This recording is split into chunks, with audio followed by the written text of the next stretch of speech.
Thursday, September 28th, and this is Geeknights. Tonight on our new periodic segment, Throwaway Thursdays, we talk about how to survive the zombie apocalypse with part 1 out of 1,000, how to gather zombie intelligence. Let's do this. So on the way home from work today, I listened to 1.5 extremely profound podcasts. Oh, really? Yeah, really.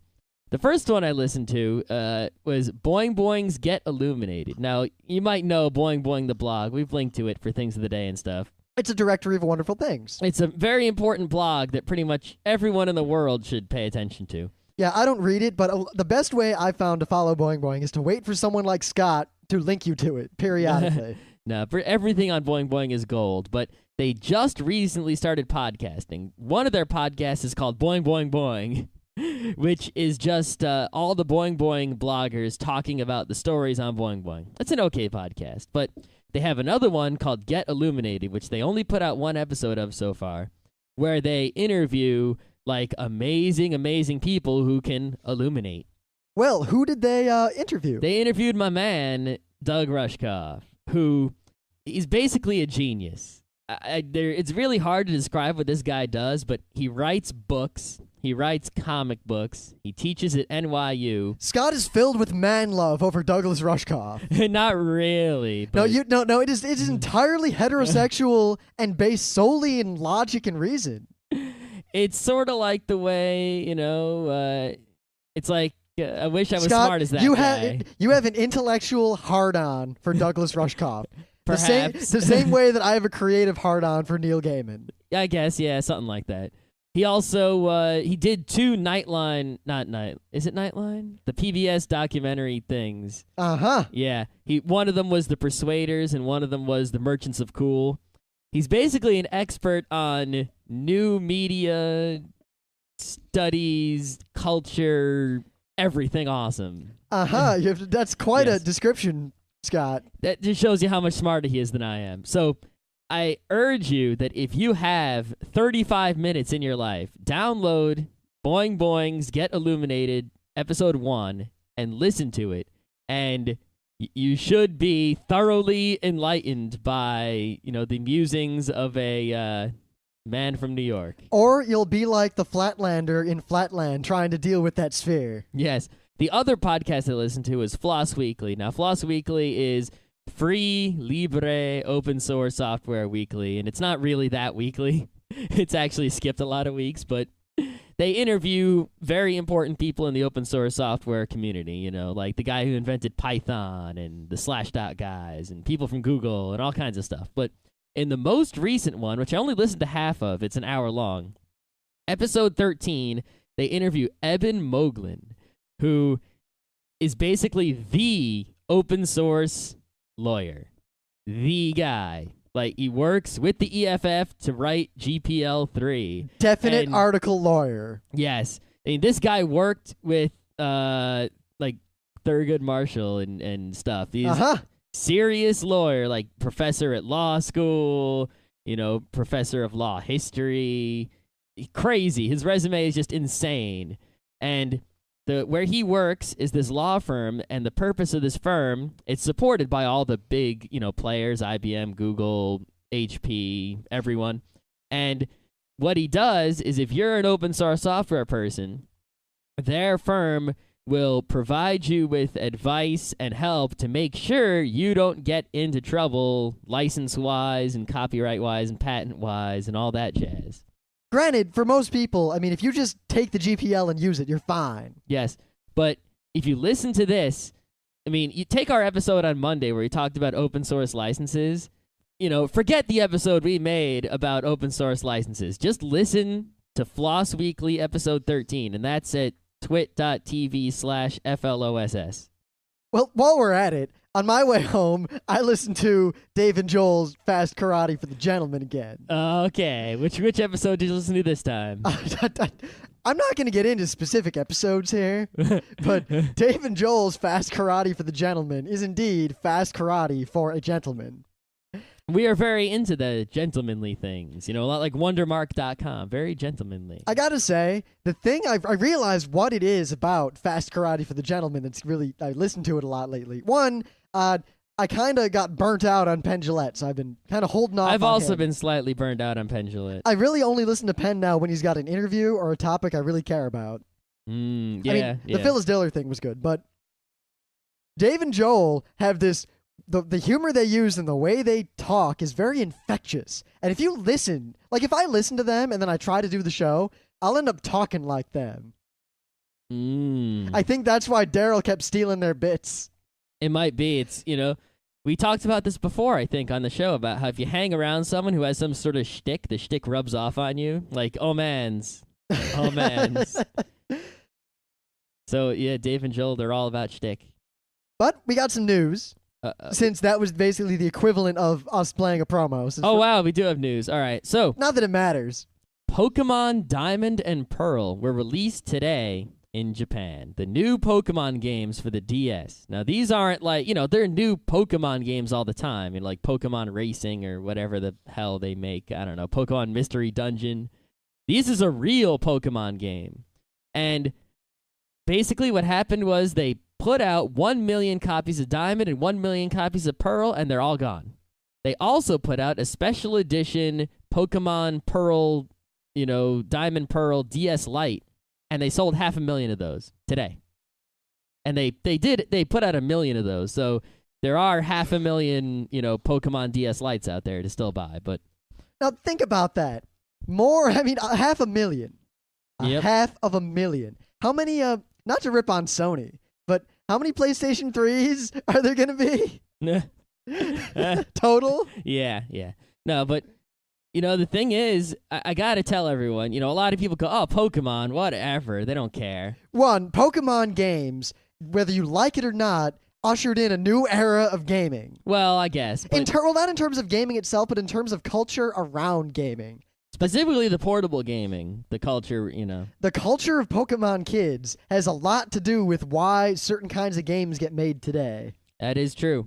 Another thing is, Pokemon, the TV show, the anime, crap, whatever. The manga, awesome. Well, the original Pokemon Adventures manga is actually really awesome. With red and yellow. Yes, the original Pokemon games, the main line of Pokemon games, Pokemon Red, Blue, Gold, Silver. Yeah, the main line, the habit. The RPG Pokemon games, of which Diamond and Pearl are the latest, right? Those are actually good games, and they're based, they were originally based on that Pokemon Adventures manga, which is also good. I think, Scott, that you missed my joke about mainline, because it's like a drug, all addictive.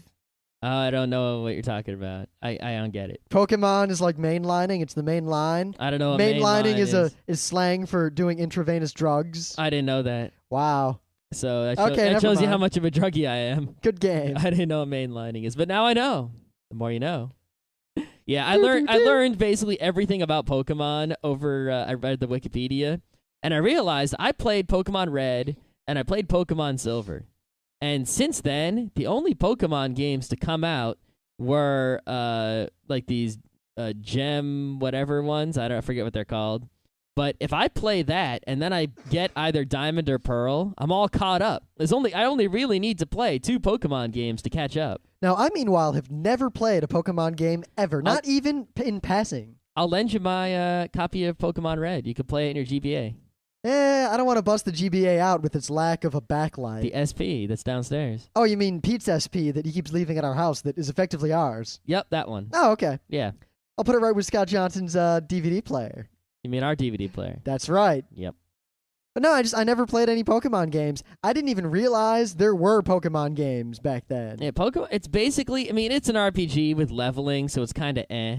But really, the leveling doesn't matter at all. If you use attacks with the right element, it's all fun and games. And, it's mostly exploring this map and talking to people and, figuring out, how do I get through certain areas and, what trick do I have to do to get this Pokemon to come out of its hiding hole and all that kind of stuff. Don't forget trying to get the ultra rare uber whatever Pokemon. No, that's not really necessary. I used to play the first time I played Pokemon, I did catch them all. And then in the second Pokemon, the silver one, there were 250 Pokemon instead of 150. And I caught, I brought my original 150 over, but there was still, 100 more to get. I didn't care about it. I just caught whatever I felt like, and I used the Pokemon I cared about. Screw all those other Pokemon. Mm-hmm. And I think that's really the way, if you want to have fun playing Pokemon, if you try to catch them all, it's not really that fun. Because now in Pokemon Diamond, there are like 500 some odd Pokemon. You can't catch 500 Pokemon. No, you can't catch 500 Pokemon. Snorlax. Forlax. Yeah. So, really all you do is you figure out which Pokemon you like. You like the way they look, you like the way they fight, and you use those. Honestly, and you treat them like your babies. And then I only really know the original Pokemon, and I only really like Squirtle. I like Dragonite. Squirtle and Bulbasaur are my men. Dragonite. I like Dragonite, and I like what's the other one I like? Oh, the one that Oddish. I like Oddish. I kind of like Togepi. I don't know what that is.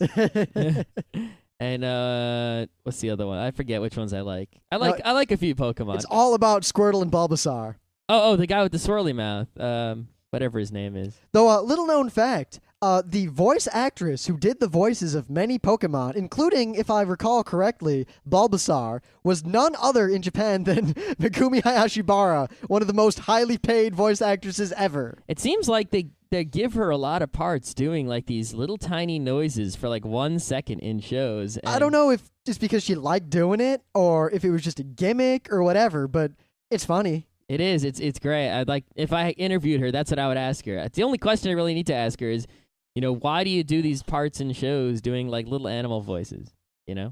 Maybe she's just very good at it, and everyone else sucks in Japan. I don't know. She is really good at it. I guess. Though she is, one of the most sought after voice actors. Was. I don't think she's been in any anime recently. Yeah, I don't think anyone. I think she's sort of like washed up and retired. And yeah, well, she was super big when we first got into anime, and then it kind of shifted, and then Ayumi was really big. And, well, Ayumi's always been big. Well, Megumi wasn't exactly the same. She was a voice actor, while Ayumi is a pop star. Well, Ayumi is like Madonna. Scott, Megumi was a pop star. Not like Madonna level. Megumi was one of the big pop stars. Yeah. Anyway. Yeah, all right. Now, this was actually Scott's news, and I stole it and pushed another news off because he really wanted to talk about it. We didn't want to wait till Monday. And I don't know if you'll care or not, but the final patents on the GIF image, GIF. Well, GIF. No. Technically. No, because according to several studies, about 70% of people in the world say GIF. That's correct. And the vast majority of human beings in America say GIF. Yes, but somehow on the official website, the guy who made GIF says it must be pronounced GIF. Yeah, now... and everyone denies him. Now, one of the reasons is that GIF sounds kind of dumb. Yup, it's a name of a peanut butter brand. Also, the fact that it's an acronym for graphics interchange format, something like that. GA. It's a plosive G. Yeah, it's not graphics, it's graphics. Yeah, it's not giraffes. Yep, that's right. And of course, last but not least, the people responsible for GIF are in many ways a lot like the GNU free people. And in fact, I found a distinct correlation between people who say GIF and people who are all GNU. So I guess we should start saying GNU. Yeah, no. But anyway... I'm sure many of you are actually too young to remember this story or just didn't care enough about the internet.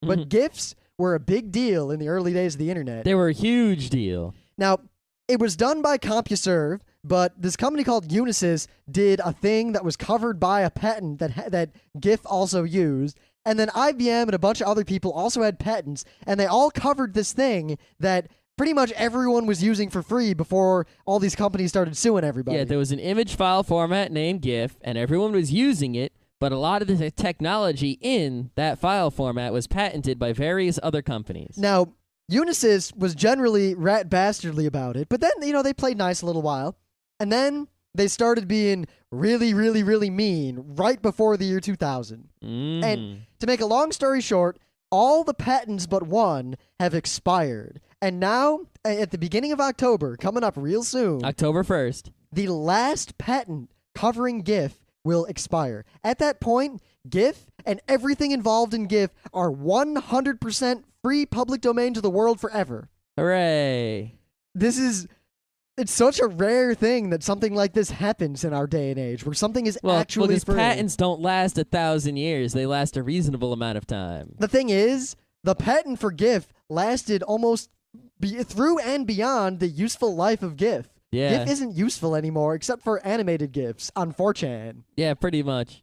You know, I mean, it does still have its uses to make, very light websites that, can have a lot of bandwidth traffic because they are smaller than pings and JPEGs and anything else you're going to use. But at the same time, if you use a ping, it's not going to hurt you that badly. I mean, come on. What are you worried about? Well, alpha, which doesn't work so well in a lot of things. Yeah, but that's going to be fixed soon. Not that GIF has alpha in it. Yeah. Yeah. That's the realm of JPEG and ping and whatnot. But yeah, GIF is free. Oh no, so GIF does have alpha. These transparent GIFs. Oh yeah, but it's not the same kind of thing that you can do in ping. It's only because you shrink the palette in GIF. But GIF is pretty old. It is pretty old. I mean, the only real news here is that GIF is free. It is absolutely free. If you'd ever wondered what came of all that stuff, because a lot of GNU people... I think a lot of people didn't even know there was trouble concerning GIF. They just thought a GIF was a different kind of file format. Yeah, I mean, I guess it was because we grew up in a very specific and important era of the internet where all these things happened and they were big deals. I mean, there were GIF versus JPEG wars while we were making websites on GeoCities back in the day. Yeah, and nowadays... no one even knows or cares. People use whatever. Yeah, but those days are finally over. Yeah, there's no more trouble with using GIF. Yep, and you will now see there's a lot of software out there. A lot of people wouldn't use GIF, for one reason or another for the patent thing. But now everyone's going to use it without any qualms, and it should make life a little bit easier. Yep. In fact, there are a whole bunch of open source programs. I think GhostScript is one of them, where they were actually waiting, and starting October 1st, they're going to release versions that support GIF. They waited this long. Wow.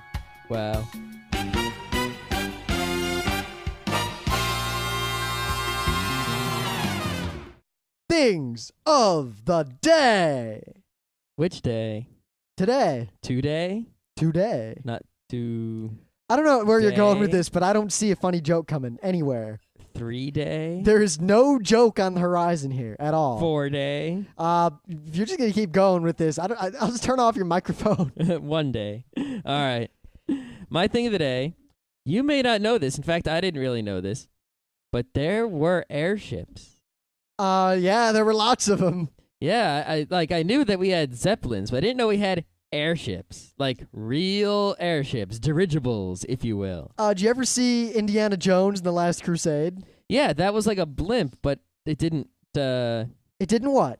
Didn't have airplanes on it. It had one airplane on it. One. It didn't have a whole bunch of them on it. Anyway. Yeah. So I believe your thing of the day is the USS Macon? Yes. See, in 1935, there was this USS Macon. It was an airship. A 785-foot airship. Now, think about that for a minute. That is almost Last Exile in proportion. Yeah, there's a picture of it. You can go look at it. And it had a hangar bay with 4 Sparrowhawk biplanes. This is a big airship with planes in it. And it fell into the sea.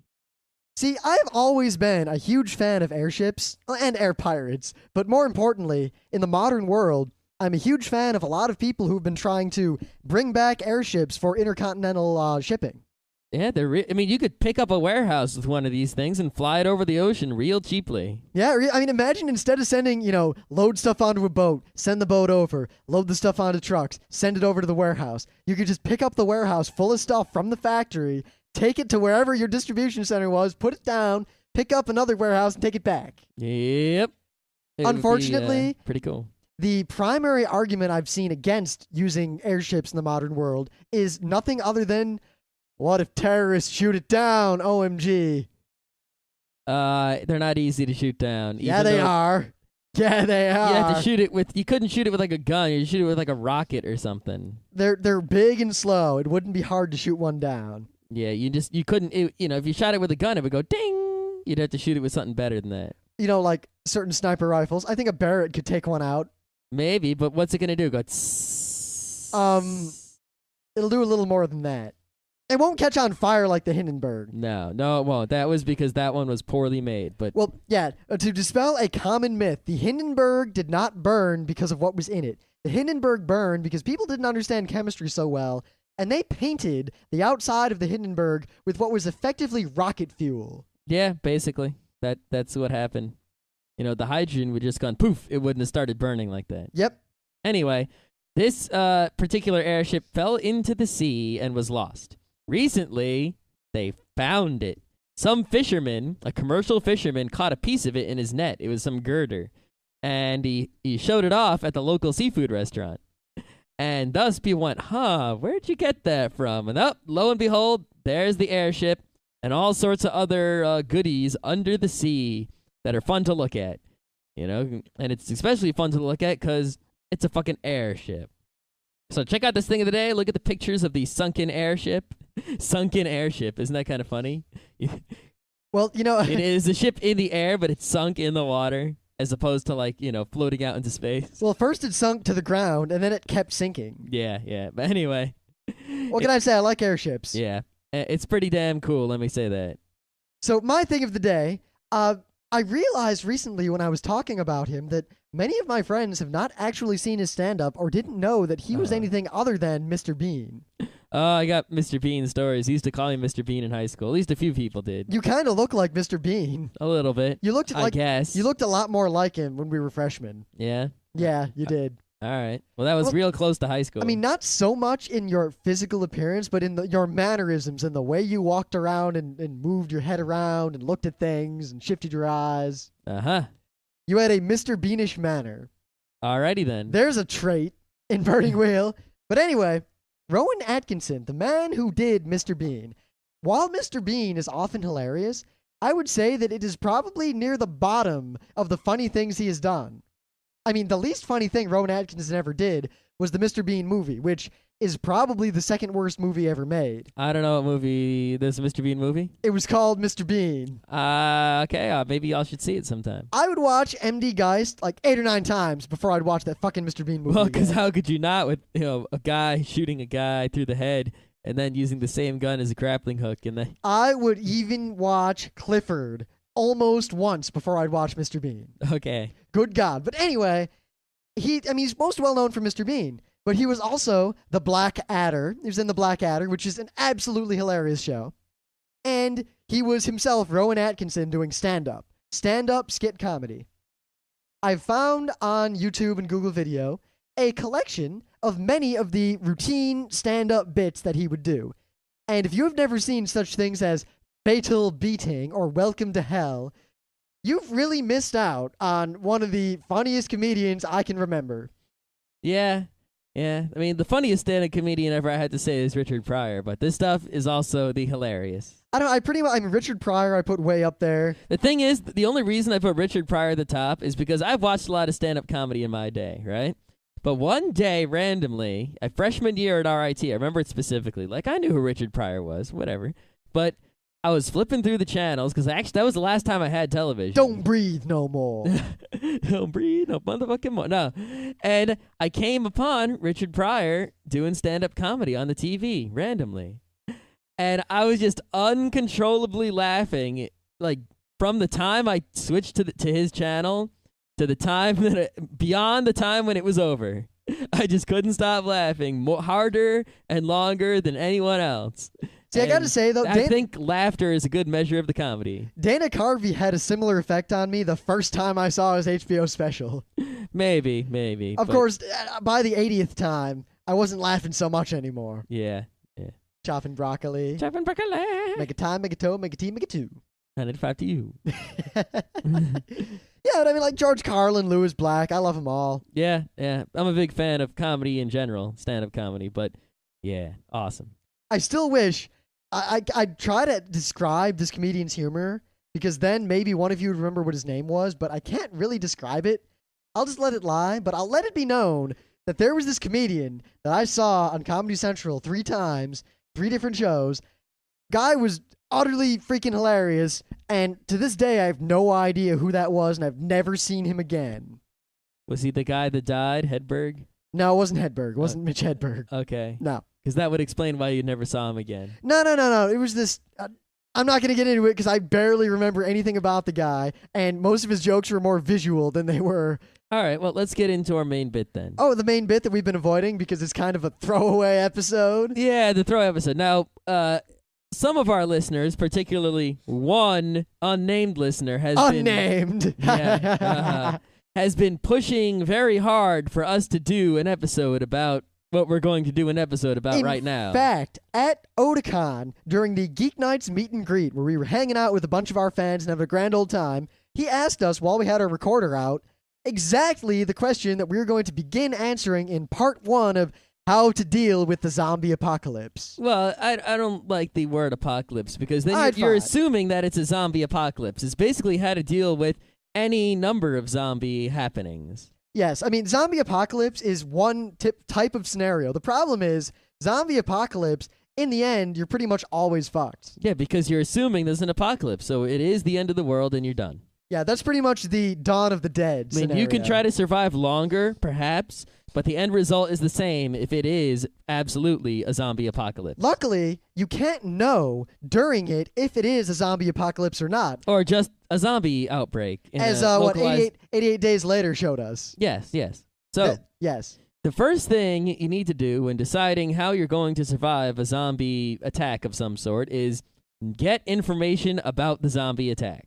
Yeah, now, before we go any further, I just want to say that this is not going to be a multi-part in the sense that we're going to do a series on zombies. Oh, no. But every time we need a Throwaway Thursday. I think it'll be, instead of Monkey Tuesday, it'll be Throwaway Thursday. It's one of those geeky things that, geeky people talk about and discuss for fun when they're bored. And, that's what we're going to do. When we got nothing better to talk about, we'll just start talking about zombies. So today, we're going to go over how to figure out what kind of zombie attack it is and how we would determine what we're going to do. But we can't talk about specifics because it really depends on the exact nature of the zombies that exist. Yeah. I mean, what if there's a zombie outbreak in California and I'm in New York? Well, that gives me a lot of time, doesn't it? Now, what if they're slow-moving zombies that don't turn you into a zombie unless you die? What if they're fast-moving zombies that turn you into a zombie if they so much as scratch you? Yeah, what if Rim is the first zombie? Yeah, what are they, lurching zombies? Are they strong zombies? Are they magic zombies? Are they science zombies? Are they disease zombies? Everything hinges on these questions and their answers. I mean, it's changing the answer just slightly changes the whole strategy of how not to get killed and turn into a zombie. Thus, today, we're mostly just going to talk about how to assess the zombie apocalypse. Yeah. Well, I think first what we should do is we should take things that are assumed to be true in any zombie situation. That is, zombies are former humans of some sort. They were human, and now they are something else. Yes. They may or may not have been dead. They may or may not be dead. And they seek to turn other humans into zombies by some means.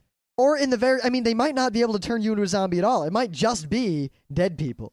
It might just be. I think the most common definition but of that zombie, there is a danger of non-zombie humans becoming zombies. Yes. Though there are some situations I could see where that wouldn't be the case. I mean, say a meteor went by and woke up all the dead people, but then the meteor crashed and that stopped happening. Oh, so only the graveyards had zombies, and then there was a limited finite number of zombies, and all the living people were never zombies, and they're just living people. Yep, so that is a possibility, however remote. Yeah, that would count, yes. Now, I guess, the way you could really distinguish the zombie attack here is that regardless of how they came about, zombies either are generally aggressive toward humans and or other living things, or zombies specifically are attempting to either kill people and turn them into zombies, or they just have a hunger for brains that can't be satisfied any other way. Except the vegetarian zombies. Don't go make that fucking joke. Grains. God, Grains. I hate you so much. Grains. It's Thursday. Leave me alone. Throwaway Thursdays. Throwaway Thursdays. All right. So generally, what we'll assume in any zombie case is that they are humanoid beings that were once human that have become generally malevolent beings that have little intelligence and are attempting to harm, at the very least, humans. Mm-hmm. Another thing you have to realize, though, I was thinking about the case you just brought up where all the dead people come back to life as zombies and that's it. There are more people alive now than have ever died. So we would win that by... You can't make a statement like that because we don't really know. Yeah, we do. No, we don't. That is a contention that is up to a great deal of debate. And also, what do you consider a human? What's the exact line? Just our species? What about hominids? Yeah, if there are zombie elephants, we're definitely in trouble. Zombie monkeys? A normal monkey could kill both of us. If there were a monkey here in that blue chair, and that monkey wanted to kill us, unless it was a spider monkey, we'd both be dead. Yeah. And if it was a spider monkey, one of us would still be dead. Or at least covered in shit and vomit and God knows what other kind of mess. God, spider monkeys. Yeah. So, how shall we begin? Shall we propose a scenario and then... Or just generally how to react. We could talk about that. All right. So... Let's say we don't know. Let's say we're sitting here doing Geek Nights right now, and our friend Scott Johnson calls the cell phone that's sitting next to me. The ringer's off, and I ignore it. He calls it 5 or 6 more times. So I think, and I pick the phone up. And Scott Johnson, being the stalwart defender against all things malevolent, because, your friend Scott Johnson is waiting for this day. He is the first line of defense. He is NORAD when it comes to zombies and vampires. Basically, yes. If any of those come to exist, Scott Johnson will call the both of us first and tell us it begins, and then we'll do whatever we're doing. So I pick up the phone. So the first thing you have to do is get someone in the world to be your NORAD. Yes, we have Scott Johnson. You could have us, but now you're 1 degree away. You won't get warned right away. I am going to do things before I warn you about the zombies. You can also be a NORAD. The problem with that is you need to spend every waking moment of your life in a constant vigil for zombie happenings. Yes, now you could narrow it down. I mean, Scott Johnson is a evil magic or evil zombie NORAD. He's really broad. He's watching for vampires. He's watching for magic. He's watching for all of that. If you're just a zombie NORAD, it's real easy. Just watch the news. Just watch all the news, and the moment you hear about a disease anywhere that isn't explained, go to like DEFCON 2 and wait. Yeah. That's really it. All you can do is watch the news. Unless the zombies are happening in your town. Yeah, but even then, you just kind of be generally wary. Yeah, make sure when you see someone walking down the street, if they're walking kind of slow, if they got their hands out in front of them, go check them out. Make sure, they're not zombified. Yeah, because seriously... think about it, it could be that they're just one zombie, and that's it. However, Scott Johnson, the NORAD, the one thing that he's always impressed upon us in his knowledge of being a zombie NORAD is that if you ever come across a zombie or a vampire or anything like that, that immediately makes the odds that other similar things exist go from practically 0 to not 1, but an infinitely larger number. Yep. I mean, if you see one zombie... That's when you start grabbing crosses and see if they work on things, start digging up people that you might think are vampires and staking them. So when you get, like, Necronomicons and start reading them. Yep. You start trying to cast spells just in case. Yeah. I mean, I don't try to cast spells every day only because the odds are they won't work. If I run into a vampire, you can bet your ass I'm going to find every old skin-bound book I can get and read every word out loud. I'll be sacrificing lambs and shit, trying to get some spell action going on. Yeah.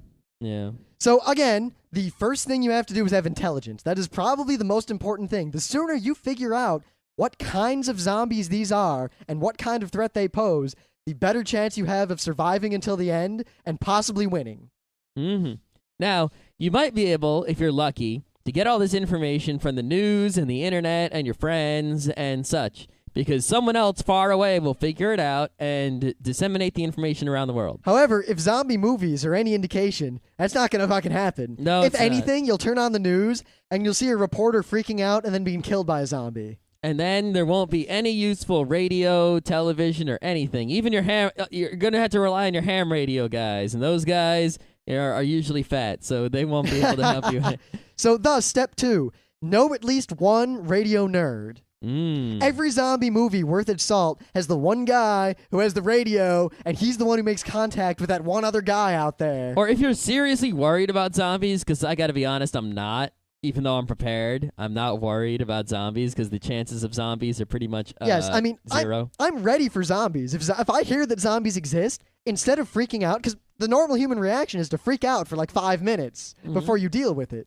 I'm ready, so I won't freak out. I'll immediately enact Rim's zombie plans. Yes, but if you are worried about it, I suggest becoming a ham radio hobbyist, getting your license and everything like that, because that'll help a lot more than many other things. Yep. I mean, medicine's not going to work so well, especially if they're infecting zombies. Yeah, you're basically your second skill that you're gonna want after ham radio skill is gun skill.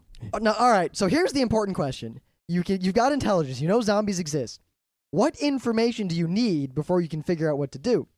You need to know, very briefly, one, what kinds of zombies they are. What creates them? Where do they come from? How can they be killed? And is there any, like, special thing, like a special secret thing, the plot point at the end of the movie, like, if you say wuzza, they explode, or they only last one night. Yeah.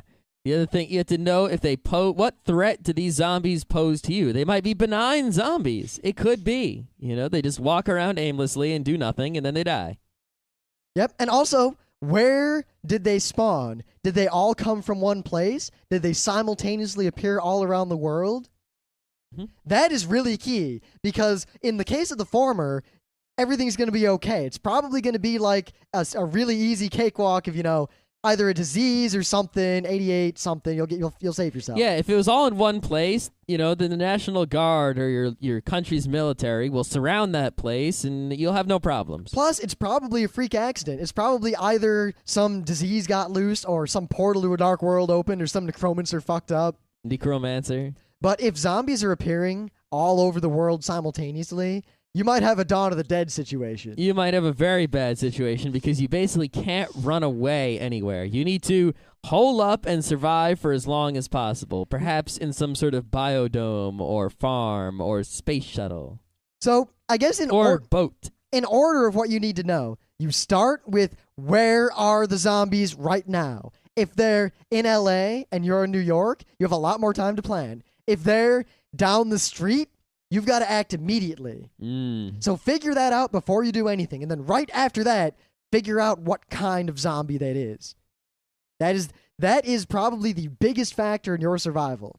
You can break it into a whole bunch of elements. Are they fast zombies or slow zombies? Yeah.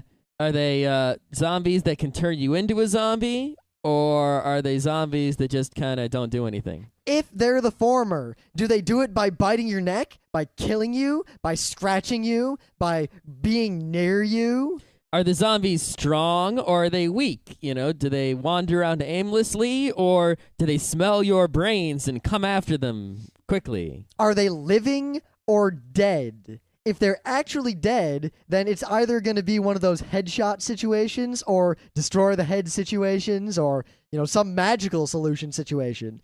Yeah. If they're living, how are the zombies destroyed? Can they be destroyed? Because if they're living beings with a disease, you can fight them the way you would fight anyone on PCP. You just beat them to death. Yeah. Can they jump? Can they climb? How can you slow them down? Will they be able to break through a barrier? Can you hold them off instead of killing them all? Can they detect humans or not? And if so, how? What draws them? Are they attracted to light? Are they attracted to shopping malls? Are they attracted to underground, train tracks? If they see a human, do they become aggressive or they just attack anything in front of them? Do they attack non-humans? Do they attack non-living things? Do they attack each other? Do they even attack or do they just go around aimlessly? Do they just swipe if you're nearby? Yeah. And you also have to worry about a lot of tricky situations. I mean, fast or slow zombie, right? I mean, you've seen fast zombies. The zombie that runs at full tilt at you and then tears you apart. Yep. And then the slow shuffling brains. Shaun of Zombie the Dead. eat brains, But zombie cannot swallow this injustice. But there's a really tricky situation you got to watch out for. And this has been a furious subject of debate among the front row crew. Lunging zombies are one of the most dangerous kinds of zombies because they give all the appearances of a slow zombie. They shuffle slowly and slowly. Brains. But then, when you're within, 8 feet, they suddenly lunge like as fast as lightning and get you. But you won't know that right away. It's real hard to figure out if it's a lunging zombie or not without letting someone die. Now, the worst thing that can kill you, is if they're a mixed bag. If some zombies are fast and some are slow. If some are strong and some are weak. If some can get you with a scratch and some with a bite. Then you basically need to be prepared for all these different situations. If some get killed with a headshot and some get killed with a silver bullet, You're going to need to get like silver shotgun shells. It's really going to suck. And things just get worse when you have a mixed bag of zombies. So you better hope that there's just one kind of zombie. Well, you better hope there's no kind, but one kind. Any more than one kind, you're in trouble. So let's say, for the sake of argument, that the zombies are in your town. You don't know the situation in the rest of the world, but you know they're in your town. You can see them down the street. All right. Step 1. Can you get to the grocery store without going through the zombies? Well, I think... Or the hardware store. Yeah. Well, before you do anything, don't even worry about that. Get some binoculars or something and try to observe the zombies. Because hopefully some curious neighbors will wander out and see what's going on. And you can watch to see if they're lunging zombies or not, if they're fast or slow, all that stuff. Mm-hmm. I mean, if they're slow zombies, and they're not lunging or anything, even if they're killing people, don't fucking worry about it. Yeah. Those kind of zombies, you could probably just close your door and go back to playing video games. Maybe, but it also might be fun. See, here's the thing. You know, that's the safest thing to do. But you might want to go get in your car and run them over for fun. Whee! Especially if you have a nice big truck. But then you got to figure out if they're slow. Like, let's say, all right, we observe them. We see that they're slow killing zombies. They are killing people. When they see humans, they go after them. Now we got to figure out if they're massing anywhere or not. Are they organized in any way? Because if it looks like they're massing, the answer is always get the fuck out of town. Mm-hmm. Because if they're massing, that means you'll go to sleep, you'll wake up in the morning, now your house is surrounded by more zombies than you can kill. At that point, you're dead because you won't get enough food and you'll starve to death. Yeah, I mean, you could, like, if there's a mass somewhere, but it's not near your house, you might be able to pull a trick like throwing a exploding propane tank, making a big gap in the zombies and then driving through it to escape or something like that. But you can't let them mass for too long or else it's too big for even a propane tank explosion.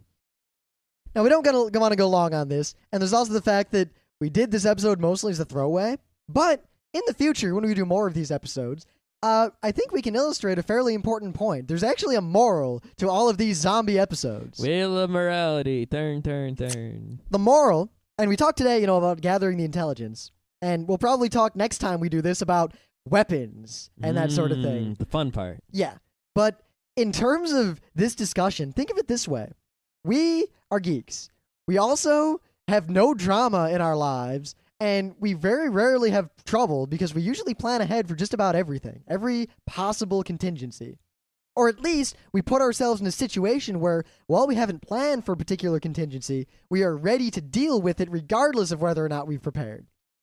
And the key is simply to approach any problem in your life, no matter what that problem is, logically. If you wake up one day and you walk outside and there's a dragon just sleeping in the street, don't freak out and run around. Immediately just think, why is this dragon here? What might he want? Is he looking at me? Is he going to kill me? How can I deal with this situation in a productive, constructive, and possibly life-saving way? Another thing you can look at it is, a lot of people in this world completely lack basic problem-solving skills. They might know a lot of stuff and they might not be stupid, but, if their computer's broken or their car is broken, they can't apply basic logic in saying, oh, this is caused by that, which means the problem must be in this area and such and such and such. Yeah, approach things logically. At least try to. If something bad happens, at least try to figure out why it happened, if there's a way you can avoid it in the future. And trying to figure out how to survive various zombie scenarios is a great exercise of your problem-solving muscle and will help you in other areas of life in which you must solve problems. You know what I love more than anything, and I think we'll end on this, being Throwaway Thursday? Yeah. We managed to turn a throwaway episode about killing fucking zombies into some sort of moral lesson. Yeah, so we're going to have real episodes next week, and then next Friday, Saturday, and Sunday is CitaCon. Yes, in Utica, not tomorrow, New York. A week from tomorrow. Yeah, like we always said in the Anime Club, not this weekend, but next weekend. October 6th, 7th, and 8th, 2006, CitaCon in Utica, New York. Come see us and many other awesome people. We've talked about it all week. We've linked to it in the forums. We're going to talk about it more next week. This is going to be an awesome con. I suggest you go. If you live at RIT, I suggest you spread the word. That's about it. And if the zombies come, we'll be there waiting.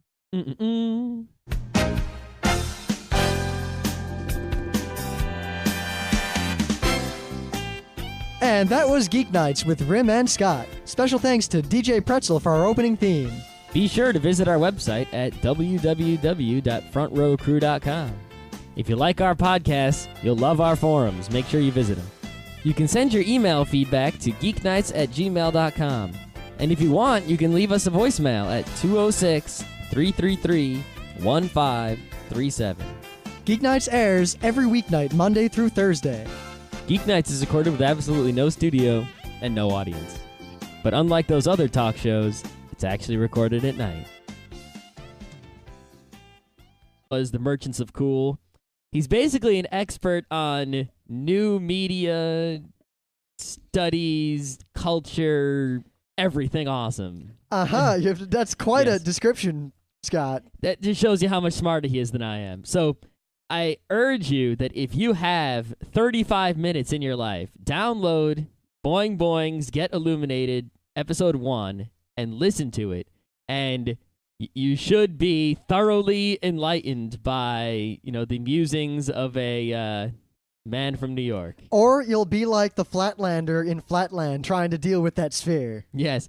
The other podcast I listen to is Floss Weekly. Now, Floss Weekly is free, libre, open source software weekly, and it's not really that weekly. It's actually skipped a lot of weeks, but they interview very important people in the open source software community, like the guy who invented Python and the Slashdot guys and people from Google and all kinds of stuff. But in the most recent one, which I only listened to half of, it's an hour long, episode 13, they interview Eben Moglen, who is basically the open source lawyer.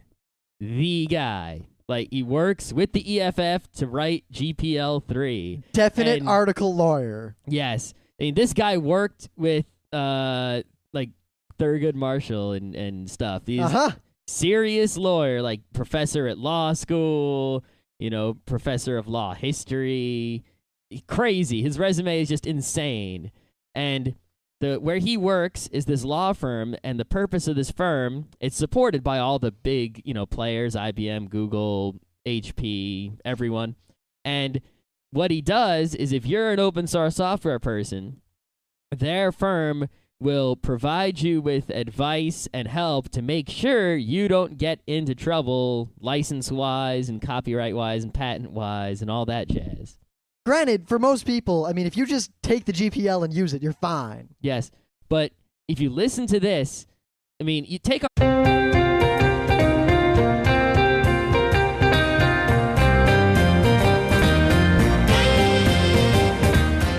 It's Thursday, September 28th, and this is Geeknights. Tonight on our new periodic segment, Throwaway Thursdays, we talk about how to survive the zombie apocalypse with part 1 out of 1,000, how to gather zombie intelligence. Let's do this. So on the way home from work today, I listened to 1.5 extremely profound podcasts. Oh, really? Yeah, really. The first one I listened to was Boing Boing's Get Illuminated. Now, you might know Boing Boing the blog. We've linked to it for things of the day and stuff. It's a directory of wonderful things. It's a very important blog that pretty much everyone in the world should pay attention to. Yeah, I don't read it, but the best way I've found to follow Boing Boing is to wait for someone like Scott to link you to it periodically. No, everything on Boing Boing is gold, but they just recently started podcasting. One of their podcasts is called Boing Boing Boing, which is just all the Boing Boing bloggers talking about the stories on Boing Boing. It's an okay podcast, but they have another one called Get Illuminated, which they only put out 1 episode of so far, where they interview amazing people who can illuminate. Well, who did they interview? They interviewed my man, Doug Rushkoff, who is basically a genius. It's really hard to describe what this guy does, but he writes books. He writes comic books. He teaches at NYU. Scott is filled with man love over Douglas Rushkoff. Not really. No, it is entirely heterosexual and based solely in logic and reason. It's sort of like the way, it's like, I wish I was Scott, smart as that guy. You have an intellectual hard-on for Douglas Rushkoff. Perhaps. The same way that I have a creative hard-on for Neil Gaiman. I guess, yeah, something like that. He also he did 2 Nightline, is it Nightline? The PBS documentary things. Yeah. One of them was The Persuaders, and one of them was our episode on Monday where he talked about open source licenses. You know, forget the episode we made about open source licenses. Just listen to Floss Weekly episode 13, and that's at twit.tv/FLOSS. Well, while we're at it, on my way home, I listened to Dave and Joel's Fast Karate for the Gentleman again. Okay. Which episode did you listen to this time? I'm not going to get into specific episodes here, but Dave and Joel's Fast Karate for the Gentleman is indeed Fast Karate for a Gentleman. We are very into the gentlemanly things, you know, a lot like Wondermark.com, very gentlemanly. I gotta say, the thing I realized what it is about Fast Karate for the Gentleman that's really, I listened to it a lot lately. One, I kind of got burnt out on Penn Jillette, so I've been kind of holding off. I've on also him. been slightly burned out on Penn Jillette. I really only listen to Penn now when he's got an interview or a topic I really care about. The Phyllis Diller thing was good, but Dave and Joel have this. The humor they use and the way they talk is very infectious. And